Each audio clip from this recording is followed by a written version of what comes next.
Confidence is not something we wake up with. It doesn't fall from heaven like a finished gift. It doesn't arrive fully formed in moments of stillness. It is grown. Confidence, especially spiritual confidence, is the result of movement partnered. With faith, it is not a feeling we wait for. It is a strength we build by acting in trust. Most people assume that confidence must come before action, that we must feel brave, capable, ready, and certain. But in nearly every biblical account, God calls people to act before they feel any of those things. Look at Moses. When God asked Moses to lead the Israelites out of slavery, Moses didn't stand tall with assurance. He hesitated. He doubted. He told God he wasn't eloquent, that he wasn't qualified, that no one would listen.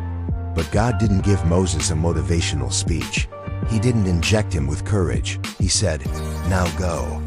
I will help you speak and will teach you what to say." Exodus 4:12, God's instruction was movement first, then support, then teaching, then strength. We want the opposite. We want to be strengthened first. We want the clarity before the call, the assurance before the step, the peace before the leap. But that's not how God works. His strength is made perfect in weakness. His presence is revealed in obedience. His confidence is given to those who move forward even while afraid. Confidence grows in the process of faithfulness. Look at Gideon. When the angel of the Lord appeared to him, Gideon was hiding in fear. And yet the angel called him mighty warrior. Not because Gideon felt like one, not because he had proven anything, but because God already saw the man he could become through obedience.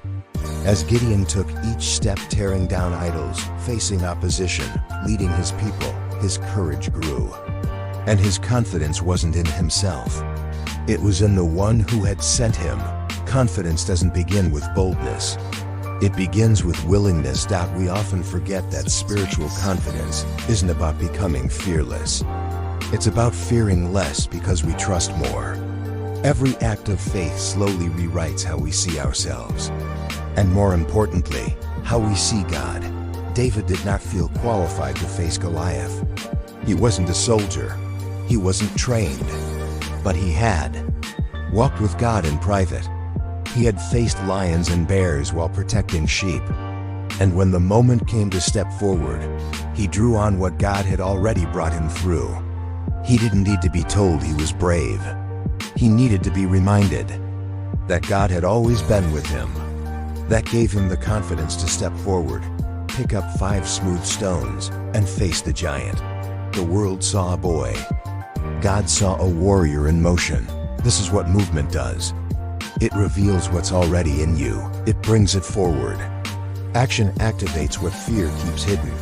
Peter walking on water is another example. He didn't ask Jesus to make him confident. He just said, "Lord, if it's you, tell me to come to you on the water." Jesus said, "Come." Peter stepped out of the boat. That step didn't come from confidence. It came from faith. And even when fear overtook him and he began to sink, Jesus reached out his hand and caught him. The lesson wasn't about sinking. It was about stepping. And Jesus honored that step, even when it faltered. If you're waiting to feel ready, you may never begin. Readiness isn't a prerequisite for obedience. It's a byproduct of it. We often think of confidence as a light that turns on inside us. But more often, it's a fire we tend. Small sparks at first, then flickers, then flames. It builds each time we say yes when it would be easier to say no. It grows every time we show up despite fear, speak up despite shaking, act despite uncertainty. God honors those who move in faith. Faith is not passive. It is not waiting for the stars to align. Faith acts. Faith moves. Faith obeys. Commit to the Lord whatever you do, and He will establish your plans.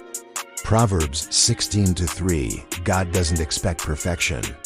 He desires partnership. When you move, He moves with you. When you trust, He responds. When you step, He steadies your feet. The enemy's greatest tactic is not to destroy your life. It's to paralyze it. To keep you sitting on the edge of Obedience, forever waiting until you feel ready.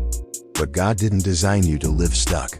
He designed you to walk, to build, to rise, to speak, to step. And with every step, your soul begins to change. You start believing you are capable, not because of your own power, but because God is in you. With you, for you.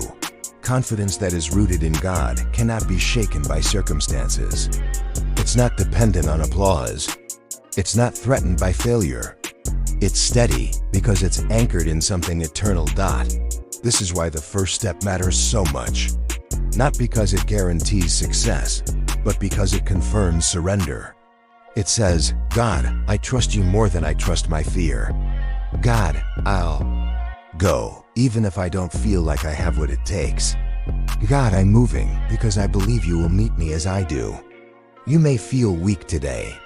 You may feel small.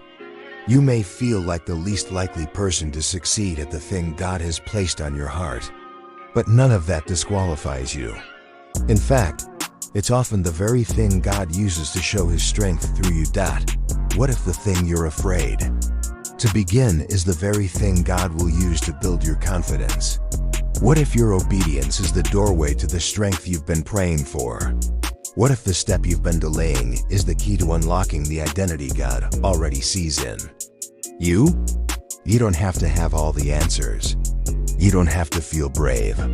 You don't even have to know where the path leads. You just have to move. God will take that movement and multiply it. He will take your yes and give it power. He will take your fear and shape it into faith. You are more ready than you think, because readiness was never the goal. Faithfulness is. Confidence is built in the quiet moments where you choose obedience over comfort, where you speak when you'd rather stay silent, where you begin even though the outcome isn't guaranteed. Let God meet you there. Take the next step. Pick up the phone. Start the conversation. Write the words. Open the door. Say yes. Go. God builds confidence through movement, and He's waiting for you to begin. If this message spoke to you today, please like the video, subscribe for more spiritual encouragement, and share your thoughts or prayer requests in the comments below. You're not walking alone.